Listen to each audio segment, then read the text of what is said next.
9:48 is the time right now, and this whole week, really, our big developing story has been the Occupy movement and what happened specifically in Oakland with this clash between protesters, and some of them were hurt. And in one of the one of the high-profile injuries has been Scott Olson. I think we have some video to show. Legal expert Ivan Golde here to talk with us. Good morning. So this Iraq War veteran, he's I guess hit in the head with one of the canisters that was thrown. He's now in the hospital. He can't speak right now. Doctor says though he should make a full recovery, and the issue of liability, I guess, comes up here. The issue of the liability of the police department, the city of Oakland. And I will tell you, these protests are very dangerous. My office is very close by.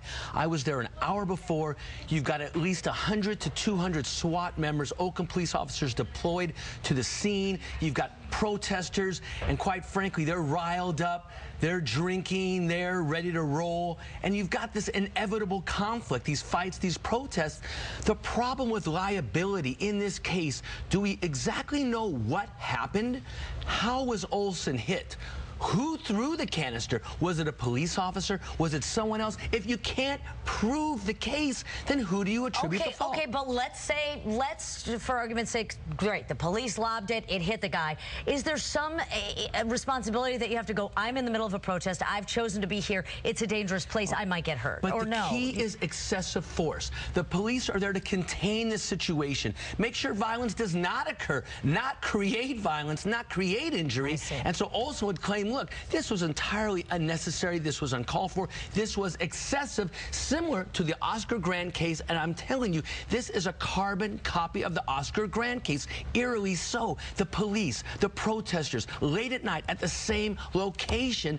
But these protesters have to understand, and the city of Oakland has to understand, this could be a very volatile.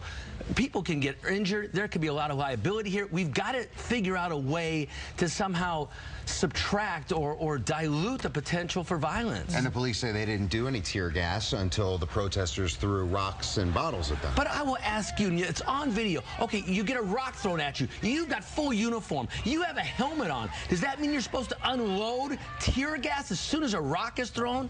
I ask you, is that excessive force? So you think it's a pretty good case? You would take the case? I would take the case, but the investigation is going to be difficult, the causation. Okay. Well, let's move on to another story in the news, which is this idea that maybe somehow Brian Stowe should be held a little bit liable for his own injury when he was beaten at the Giants game, and not just the Dodgers. It's like dividing it up. Well, because now the Dodgers are fighting back. Their counsel is saying, look, wait a minute. Brian Stowe has a little history of getting in some trouble, and for the most part, Norwood and Sanchez, the two defendants who seriously assaulted Brian Stowe, they're obviously the most culpable. They're 90% culpable. Stowe may be 5% culpable, and maybe there's some fault. Perhaps you've got to prove it. The burden's on you to prove the Dodgers are at fault. But if so, it's so minuscule.